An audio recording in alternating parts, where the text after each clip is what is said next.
कुछ लोगों को ज़्यादा समय तक बेवकूफ़ बना सकते हैं। ज़्यादा लोगों को कुछ समय के लिए बेवकूफ़ बना सकते हैं, लेकिन इस जगत के वो तीन लोक के नाथ को क्षण भर के लिए भी बेवकूफ़ नहीं बना सकते। क्यों?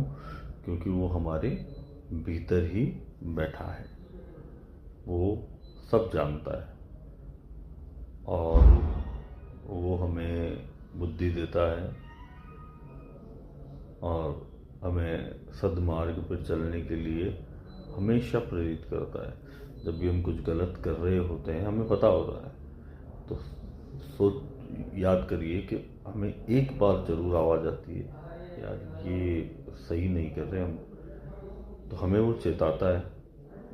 अब वो डिपेंड करता है हम पर कि हम उसे माने या ना माने। तो खुद को क्षण भर के लिए भी बेवकूफ़ हम नहीं बना सकते, इसीलिए अलाइवनेस, जागरूक रहना ज़्यादा ज़रूरी है खुद के लिए। और खुद के नियंत्रण में जो चीज़ें आती हैं उनको हम बहुत अच्छे से करें। ज़िंदगी बड़ी खूबसूरत है, शानदार है। हर दिन ग्रो करते ही जाएं, नई चीज़ें सीखते जाएं, धीरे धीरे भगवान का स्मरण करते हुए उसी रास्ते पर हम लोग बढ़ते जाएं आगे, और बहुत अच्छा आनंद लें जीवन का। मज़ा ही अलग है ज़िंदगी का, क्योंकि जीवन में ज़िंदगी एक है और पैरामीटर्स अलग अलग है। आध्यात्मिक जीवन, आर्थिक जीवन, मानसिक जीवन, शारीरिक जीवन है, और चारों पांचों पैरामीटर्स जो हैं वो कभी समान नहीं हो सकते। लेकिन एक चीज़ समान हो सकती है, वो है हमारी स्थिरता या जागरूकता हमारे प्रति।